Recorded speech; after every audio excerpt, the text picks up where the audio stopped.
What's going on, everyone? Welcome to another exciting episode of FORNEVERNEWS! In today's episode, we've got some stories to talk about. Okay, people, so for starters, we got an update on the Attack on Titan leaks. After I made that video about the leaks, there was some quote-unquote spoiler images that came out that we never addressed, so I want to address them because there's a certain question of the validity of the images, at the very least, of the leaks for the upcoming extra extended edition of the Attack on Titan ending. We'll get into that. A lot of people are very, very upset with Toei Animation. They're the company that create Dragon Ball, One Piece.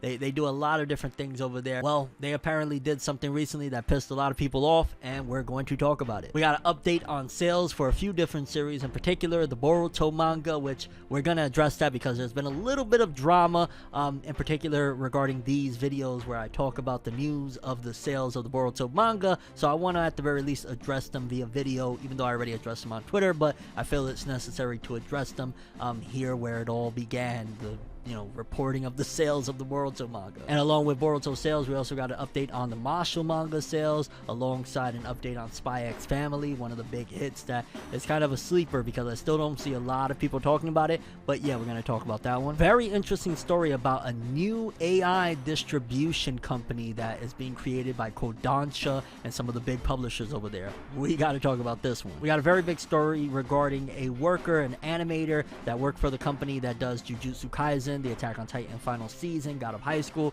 Well, in particular, this animator, he went on a rampage and quit. We're going to talk about that one. It's a pretty big deal. Small update on the band that did Lost in Paradise from Jujutsu Kaisen. Some very unfortunate news for everybody, actually, if you're a big fan of that song especially, and the band in general. Yeah, it's kind of bad. We're going to talk. Got a small update for the Demon Slayer video game. We already talked about this particular character coming to the game, but now we got some visuals, and yeah. Small update for the One Piece manga, and an update on a video that I recorded actually earlier. A big hoax happened, and they got me, to be honest with you, but thankfully I caught it probably about 20 minutes into my publishing of that video, so we're going to talk about that one as well. And yeah, people, those are the stories we got. Without further ado, let's jump into another exciting episode of FORNEVERNEWS,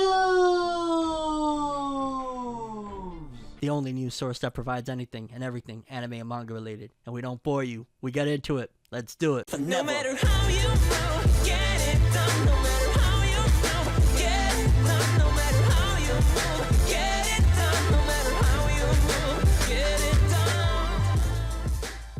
Okay, people, so firstly, I want to address this and get it out the way real quick. If you're one of the few that caught it, earlier today, I uploaded a video. It was a short about a supposed Berserk short live-action CGI-filled film that was going to be coming to Netflix. Well, after uploading it, shortly about maybe 10 minutes into it, a lot of people started hitting my DMs, hitting me on Twitter, saying, yo, Fornev, this seems to be fake. And because I couldn't conclude that it was actually legit, and I want you guys to, trust me when I upload things and, when I report on things, I was like, oh, no. No matter how many people are clicking, no matter any of that stuff, I value the trust that you guys have with me. So I immediately had to private that, pull that down. I was like, So unless we get some validity on that Berserk hoax situation about a live-action short film CGI from Netflix, yeah, that'll remain that way. And unfortunately, it looks like I got hit with a hoax, which it sucks, but at the very least, I caught it fairly quickly. And yeah, if you're one of the people that caught that video, it was a hoax seemingly. It doesn't seem like that's legit, and thank God, because that would have really sucked. Enough with the CG with Berserk, enough. So yeah, I just wanted to address that one real quick. If you caught that video, it was fake seemingly, like unless I get any other proof that says otherwise. Yeah, it was fake. Okay, so apparently on the Manga Plus app, we get to see readership for each series and whatnot. I've talked about this in the past. Well, according to this, it says that the One Piece manga with a chapter that was just released recently actually fell out of the top 5 most read series, which is very uncommon apparently, and it has 191,000 readers. In comparison, number 1 is My Hero with 322,000, Boruto number 2, 276,000. So very, very strange for One Piece to fall out, especially when it had a pretty significant chapter just recently, chapter 1013. So kind of shocked to see that One Piece actually fell out of the top 5. I mean, don't get me wrong, 191,000 readers are still incredible, but yeah, yeah, what's up with that? What's going on? People, please fill me in if there's any little drama that I don't know about, because other than that, I don't know why One Piece would fall out, because it's still been consistently awesome. Moving forward, just a quick update on the Rengoku Demon Slayer gameplay. We talked about, the announcement of him being in the game. We actually got some trailers, and my god, fam, I can't stress enough how much I can't wait to freaking play as Rengoku in this Demon Slayer game. Again, I gotta stress though that they need to start talking about, hey, here's some demons. It's called Demon Slayer, and all I'm seeing is the Demon Slayers, not the actual demons that they're supposed to be slaying. Like, yo, although I can imagine, because they're using the similar mechanics to the Storm engine, just imagine, like, the very first test, I forget what it's called, is it the Succession test? Maybe I'm off on that, but where, Tanjiro goes into his first big mission, and he gotta fight that giant demon that's been around for a long time, that fought Urokodaki. Like, imagine seeing that shit. I want to see that. Imagine what they can do with the boss battles, considering the boss battles of Storm was legendary, what they could do against that guy. So maybe they're going to keep the demons for the most part like story element things, but I still want to be able to play, especially you got Rengoku, Mugen Train. I want to see Akaza. I want to see maybe even early moves on, just a few moves or something until we get an update, or Hinokami Kaputan Part 2, something like that. But yeah, we need some demons. I mean, don't get me wrong, I want to stress, I'm very, very happy and grateful that this Rengoku gameplay looks awesome, and we got Rengoku in the game in general. Let's get some demons. Okay, people, next up, let's talk about Jujutsu Kaisen. Now, apparently, the band that did the song Lost in Paradise, which was one of my favorite anime endings, just probably in my top 20 anime endings of all time. Like, I really love that song. It just gets me so happy and excited and whatnot. Well, according to this, it says the band, I believe it's either Ali or ALI, is going on indefinite hiatus. Recently, Jujutsu Kaisen Ending 1 Lost in Paradise is no longer available on Spotify, and all their videos from their YouTube channel were removed. So I'm guessing this is something to do behind the scenes with business. Maybe the artists are, fighting for some creator rights or something along the lines of that. Because for this to go down like this, for them to remove it, I actually checked my Spotify because I had it on Spotify and it's not there anymore. Something big must still happen behind the scenes that we don't know about, which really, really sucks. I hate when I hear that. Musicians get screwed all the time, and these guys, they did a phenomenal job with Lost in Paradise. That's a bomb-ass song, and to hear that things went like this, I wonder if that's going to affect in any way the release, like when it comes to, Blu-ray, DVD release of the series, of the actual song being on there. Because again, if they're having some sort of, legal dispute over things, it could get messy. But shout outs to them. I hope that everything gets sorted out with them, and they come back from this indefinite hiatus, because they were a pretty awesome band. Okay, people, next up, I wanted to address this. This is pretty significant. This story was actually sent to me by Michael Barkay, and shout outs to you for sending this, because this is pretty important. Mappa Studios are the same people that, like I've said many times, they did the Jujutsu Kaisen anime, the final season of Attack on Titan, Dorororo, God of High School. They've done some pretty significant ones, and they're currently working on the Chainsaw Man anime. Well, apparently this animator, and he seemingly was working on the last episodes of the Attack on Titan final season as well, he seemingly quit. According to his tweets, he quit, and he did it after a major rant. Now we're going to read these translations provided by Google Translate. They're not the best, of course, but yeah, we're going to see what this gentleman had to say, and it seems like he was really pissed off and sick of the work environment, and this is very common. We've talked about this many times throughout the years, of these animators that are getting slaved, that are going through it to provide us this content. That's why I always try my best to respect, even if I disagree with the quality of things like that, because they go through hell. But let's read what this man had to say. No, it's really this. I don't know why I worked hard to join this company. I don't know why some of the employees were sprinkled outside or astray. Weekly. Would you like to fix it until morning? One of the reasons I decided to quit. Still, it would be nice if we would focus on developing original drawings in the company, but of course we couldn't afford that time. Well, if you do 4 works at once, you don't have time to teach, which I'm imagining they are referring to, or he's referring to the fact that they be working on multiple properties at once, like, final season of Attack on Titan, Jujutsu Kaisen, etc., Chainsaw Man. What the bottom end does is not to draw a picture, but to retake, such as missing a button pattern or narrowing the jagged battle of 3D CG. Is this a factory? I don't understand the meaning of just doing such work, which that I want to say he's talking about some of the work that he does is like fixing up on CG, basically animating over CG, which is one of the techniques that I've seen them been doing. But even so, I think that the person above is always proud and brainwashed. Besides, if you redraw the original picture with a retake, you will get angry, which again, I think he's referring to them redrawing like this 3D CG stuff. Of course, I think there are some great companies that are really keen on education. This is just my personal opinion, and I personally experienced it, so I don't think everyone thinks this way. But as far as I can tell, 80% of the employees who were there at that time complained like this. Of course, the choices I made aren't always right, and I don't think the remaining people are wrong at all, and if I decide to stay here now, I think it makes sense to work there. The seniors who just quit said, "You should take good care of yourself," and that's true. I can't stop complaining once I remember. Well, I'll do it so far. Make a choice without regrets. I hope everyone can make a choice. I've already found an account for a real friend who is an animator. I'm posting a selfie. I wanted to run it a little more smoothly. It's difficult. It's tight. I'm cramped. Who was the one who thought about moving the picture? And then he even put a little image of something that he must be animating for the upcoming season of Attack on Titan, of the female Titan running. He put run and practice. And yeah, this has been commonality, and a very unfortunate commonality that we shouldn't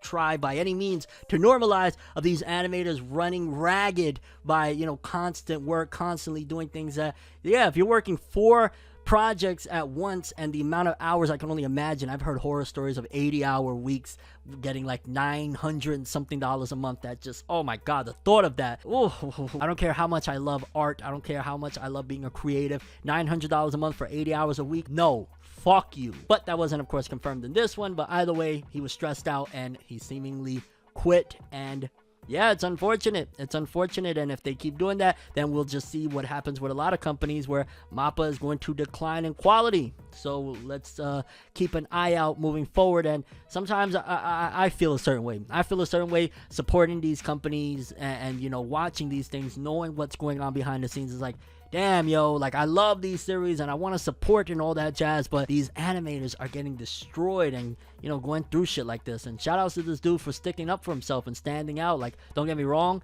I can imagine the impact, the negative impact that it's going to have. Like, speaking out like that is going to get him really blackballed. Like, they're gonna blackball the shit out of him. He probably won't be able to find work. He probably doesn't even realize that. He might be young and naive and not understand what he just did to himself, because yeah, in Japan, the nail that sticks out gets hammered in. And if he's talking like that, yeah, it might be bad for him. But again, my heart goes out to him. I hope he can find work. And Mappa Studios, stop doing your workers to the point of them going crazy and doing this. You're going to keep getting this results if you don't treat your workers properly. Moving forward, we got a really strange story that I'm going to read first, and then we're going to talk about it real quickly regarding a new AI distribution company that's being produced. It says Kodansha, Shogakukan, Shueisha team up with Marubeni to start AI-driven distribution company. The biggest name in publishing in Japan, Kodansha, Shogakukan, and Shueisha have announced that they will be teaming up with trading company Marubeni to start a new publisher-driven distribution business. The business is set to use AI to find where the demand is and get books there as fast as possible and optimize the entire publishing distribution. The new distribution method is set to shake up the Japanese publishing world. Previously, the 3 companies would sell their books to a distributor who would then sell the books to stores around Japan and be sort of a middleman to the whole operation. With this new setup, the publishing companies, through a new subsidiary directly owned and operated by the 4 companies, will be selling directly to stores and through the AI system directly control where the books are from, binding to be brought through IC tags in the packaging. This system is set to help the publishing companies with the increasing number of returns that have been occurring, as well as stabilize profits. While Kodansha, Shogakukan, and Shueisha are mostly known for manga in the Western world, in Japan, these 3 companies, as well as Kodansha, control most of the publishing business. Even Western books are released through these companies in Japan. For example, Steve Jobs' biography by Walter Isaacson was translated and published in Japan by Kodansha. It has not been announced when this new distribution method will be starting. So basically, it seems like these companies are cutting out the middleman. Basically, what the article said, they're getting rid of the middleman. They're going to be doing everything themselves using this new AI. So let's just say, which I don't think they have Barnes & Nobles there. Maybe they do. I don't know. But let's just say a Barnes & Noble in you know, the center of Tokyo, their Times Square-esque place, needs more, I don't know, Demon Slayer books. They'll probably be linked with this company. This company will be like, oh shit, they need more Demon Slayer? Bam, fire up the factory, send some Demon Slayer volumes over there. Oh, and Hokkaido they need? Bam, we'll send over there. So it seems that they're going to just basically cut out the people that are like, oh hey, Shueisha, they need more books, and they're going to be doing it themselves, again, through AI, which And it kind of sucks because some people are going to lose their jobs. The people that handle all that middleman shit, they're going to lose their jobs to the robots. The robots are taking over, people. Please get to the chopper. Got a small update for the author of Jujutsu Kaisen Gege Akutami. In the recent author comments, she said, he said, they said, I made the mistake of getting sick during my break. I'll try to shape up. Yo, it's been a little bit rough for the author of Jujutsu Kaisen. Like, they've been getting sick quite often. They've been taking a lot of breaks recently, which by all means, take the breaks you need. I never complain about breaks. But yeah, it sucks to hear. Hopefully the author is better and can resume work. But if not, take as much time as you need. As far as me being a fan is concerned, I can wait. We can wait. It's okay. Next up, let's talk a little bit of sales, because according to this, it says SpyXFamily has officially reached 10 million copies in circulation. That is bananas. First of all, that is a Jump Plus title. Doesn't run in the main magazine that is, you know, mainstream over there. So that's one. Two, it's not a battle series. It's about like these assassins with this psychic little girl. It's a kind of wholesome slash like anybody can really enjoy because there's some action and suspense to it and whatnot. So it's a very interesting series, but just not the type that you would expect to have 10 million sales with.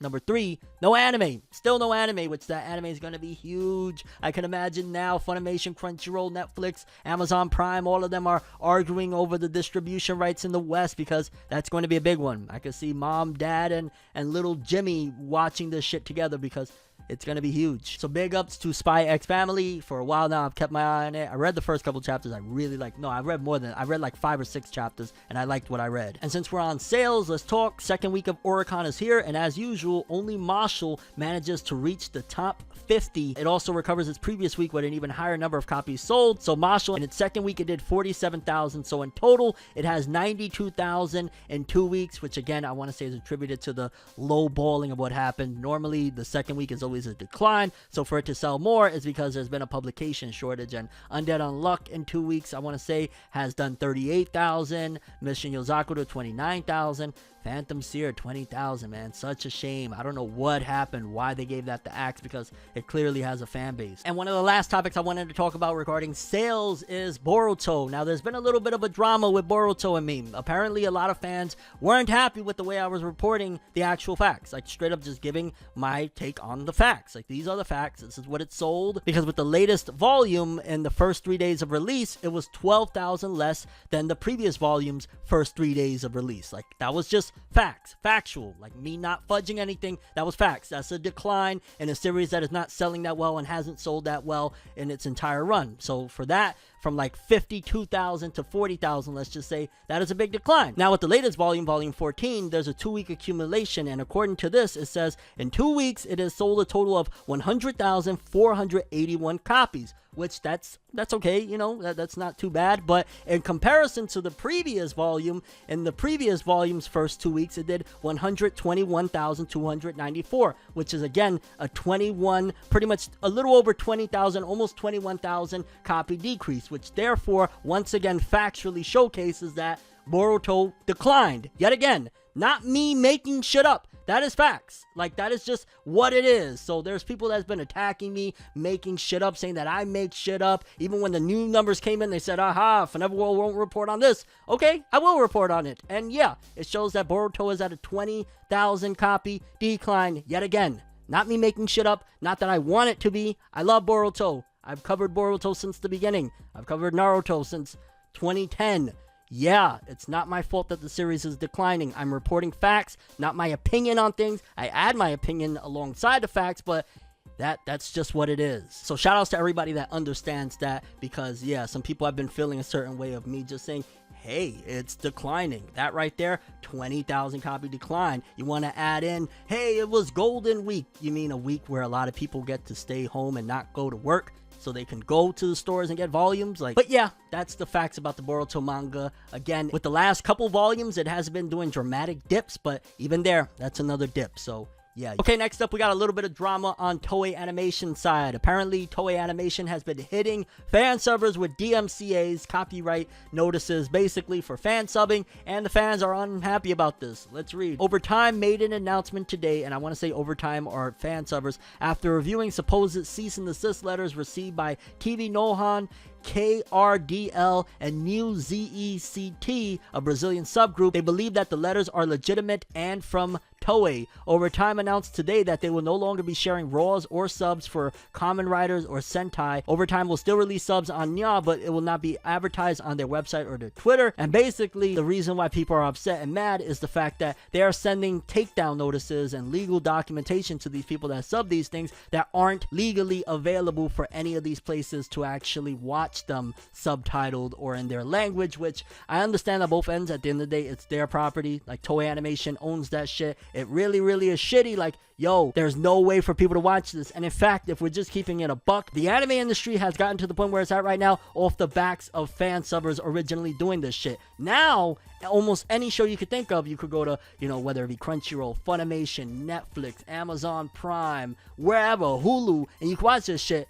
10 years ago, no, you had to go to back alley subs to, you know, find this shit and watch it with sometimes jacked up subs and things like that. So yeah, a lot of those subtitle things is what built fan bases for shows that otherwise wouldn't have had them. It's unfortunate that Toei is doing this because I see it on the opposite side of the spectrum of, if it's not even legally licensed over there anyways, what's the problem? Well, it could also be that maybe in the future they would want it to be legally licensed and people aren't going to watch it because they already saw your subtitles. So I get both sides of the spectrum, just being honest. I'm not trying to be biased, but it does suck, and it really is shitty whenever these companies come after these people with takedown notices. So I kind of get it. It's like, that's still their shit, but Toei, you know, where we're at right now with the anime industry wouldn't have gotten here without those people. So I'll let you guys take judgment on that one. My opinion is I'm kind of mixed and torn on it. Okay, and the last story we have for this particular episode. Now, there has been leaks that have been dropped recently for Attack on Titan's Extra Extended Edition. A lot of people have been very unhappy with them, including myself. I absolutely hate them. Well, there was some images, in particular one image especially, that leaked out recently that was kind of confirming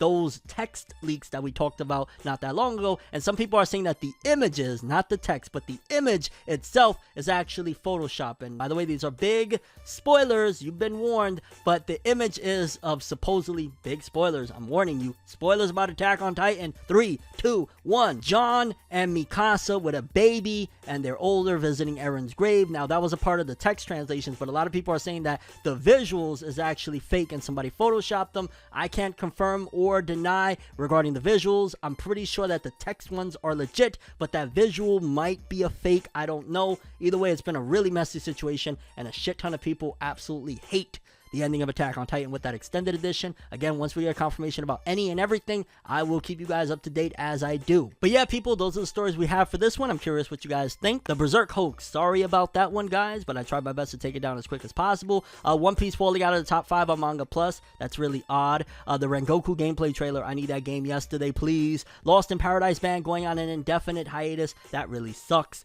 The animator from Mappa going on a rant and then quitting, that sucks as well. And Mappa, please treat your employees right, because if not, we'll lose you. They'll leave and it'll be a disaster. The new AI distribution company, that's basically a shame that people are going to be losing their jobs. SpyXFamily, 10 million copies, crazy. Mashle, pretty awesome numbers as well. The Boruto manga sales, 100,000 in 2 weeks, not bad, but it's still a decline, and people attacking me about the facts.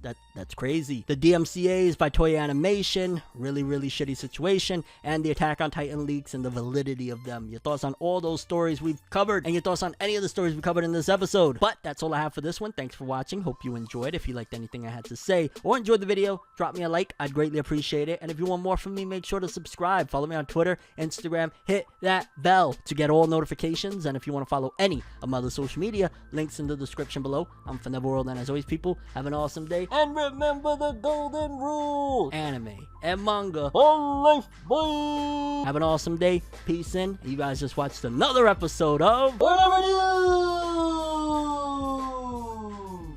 Have an awesome day.